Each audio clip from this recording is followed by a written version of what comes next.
নমস্কার বন্ধুরা, কেমন আছো? আশা করি ভালো আছো। আজকে চলে এসেছি ঘরোয়া পদ্ধতিতে তৈরি মুরগির মাংসের ঝোলের নতুন একটি রেসিপি নিয়ে।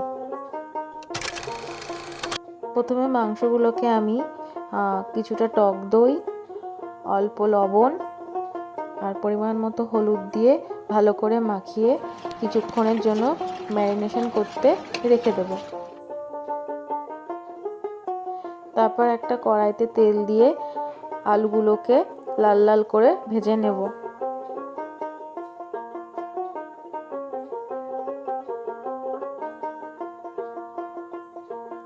এরপর ওই ভাজা তেলের মধ্যে কিছুটা পরিমাণ আরও তেল দিয়ে তাতে দুটো তেজপাতা, দুটো শুকনো লঙ্কা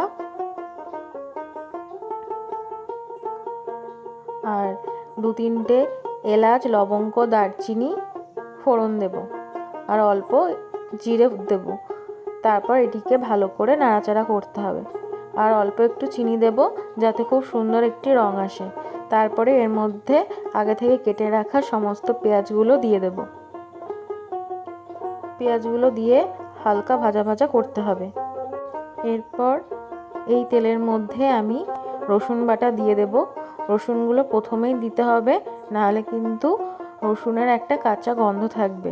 এরপর পেঁয়াজ আর রসুন একসাথে তেলের মধ্যে ভালো করে ভাজা ভাজা করতে হবে।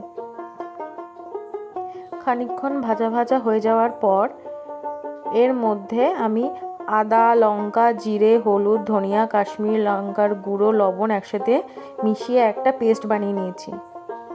এটা আমি সম্পূর্ণটা তেলের মধ্যে দিয়ে দেব। এরপর আমি টমেটো বাটা, কাঁচা লঙ্কা বাটা দিয়ে ভালো করে নাড়াচাড়া করব।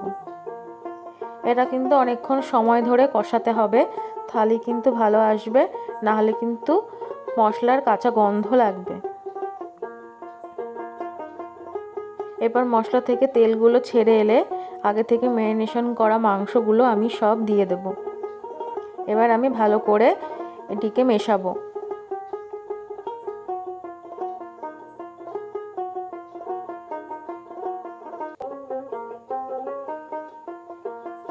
এরকম ভালো করে মেশানো হয়ে গেলে এটা আমি একটুখানি ঢাকা দিয়ে রাখবো।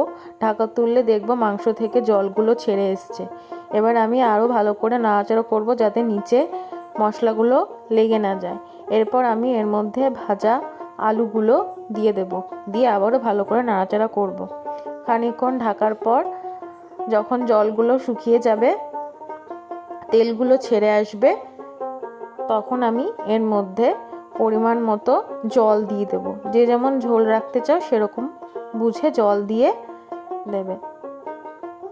দেন ভালো করে নাড়াচাড়া করতে হবে এবং খানিকক্ষণ রেখে দিতে হবে। এভাবে ঝোলটা এরকম ফুটে এলেই এর মধ্যে গরম মশলার গুঁড়ো দিয়ে দিতে হবে,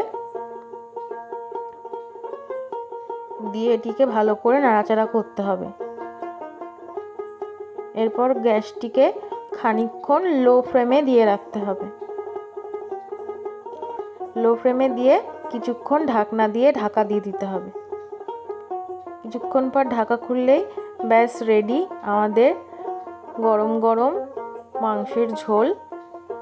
এটি কিন্তু খুব সুস্বাদু একটি রেসিপি, একদম সিম্পল।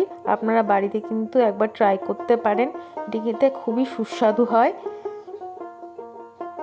ভালো লাগলে এই ভিডিওটি লাইক, শেয়ার, সাবস্ক্রাইব করতে কিন্তু একদম ভুলবেন না। ধন্যবাদ।